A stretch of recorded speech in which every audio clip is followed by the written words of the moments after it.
का विटे ऐसे सुख नवे भक्ती रस पुढता पुढती आस सेवावीही.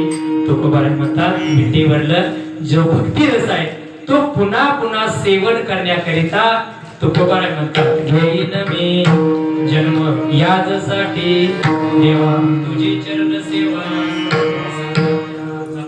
एकच महाराज सांगेन की आपल्याला जन्म मिळालेल्या जन्माचं सार्थक करावायचं असेल तर तुम्हा आम्हाला या तिन्ही प्रकारच्या सेवा करणं गरजेचं आहे.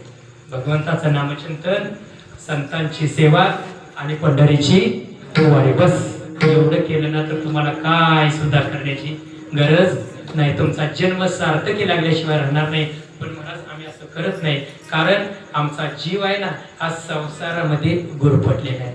आमचं मन आहे हे विषयामध्ये गुंतलेलं आहे बरं का. मग या विषयामध्ये गुंतलेल्या मनाला काय करावं बरं का. बोलावा विठ्ठल, करावा विठ्ठल, पहावा जीव भाव. जीवा भावानं त्या विठ्ठलाला बघा.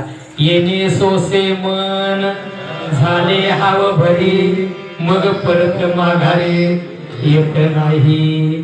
आणि एकदा का तुमच्या या मनाला या बाबाची गोडी लागली की इथं या म्हणून तू कुठल्याच कार्यकर्त्याला सांगण्याची गरज भासायची नाही. का सांगतोय महाराज, तुमच्या ज्ञानेश्वरी पारायणच्या सप्त्यातलं पहिलंच वर्ष आणि खरंच मला या ठिकाणी समाधान वाटलं. कारण अनेक ठिकाणी आम्ही जातोय महाराज बऱ्याच वर्षापासून